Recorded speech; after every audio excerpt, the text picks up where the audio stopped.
Lockdown for me has been a period of reflecting, thinking about material things, life in general, what really perhaps we're all wanting, and maybe reevaluating some things.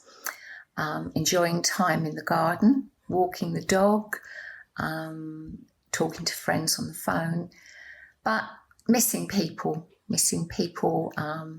very much, family, friends, colleagues, hugging the grandchildren. But generally, I think I've been very fortunate, and really lockdown has been okay for me. Favourite place for me in the cathedral? Personally, the Lady Chapel. Just to sit for a few minutes in the back row of the Lady Chapel whenever I got the opportunity is always a place that I like to be, and I just feel very comfortable there.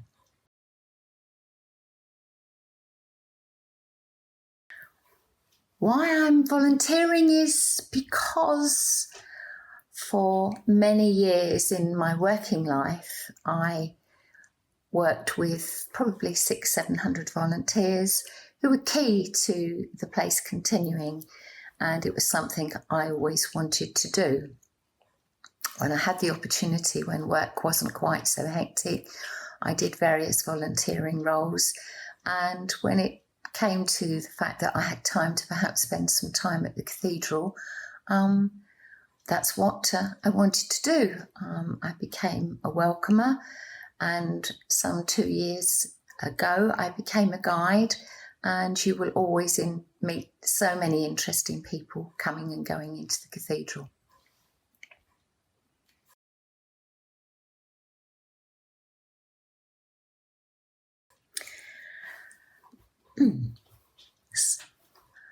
I think what people probably wouldn't know about me is how much I try and please everybody when it comes to preparing duty sheets and things, and everybody's wishes.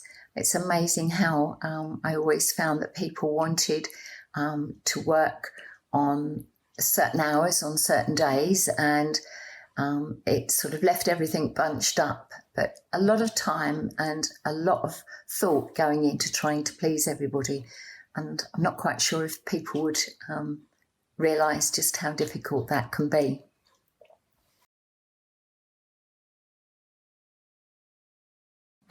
Experiences in the cathedral, there have been many, from being asked the first time I was in the cathedral where the cafe was and where the toilet was.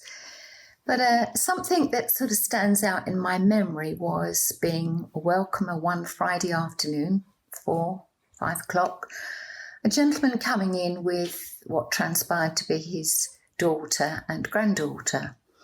He had been born very locally. His father was a farmer, and he'd attended the prebendal school and been in the choir. His father moved away, and hence the family went. And over his life, the gentleman moved to live in New Zealand. And now in his late 80s, he'd travelled with his daughter and granddaughter to revisit Chichester. It was a wish he particularly had, and he'd been shown around the prebendal school in the morning. He'd had a walk around Chichester, and he'd come in to the cathedral to just catch up with the space that he'd wanted to visit for years, and he was going to stay for evensong.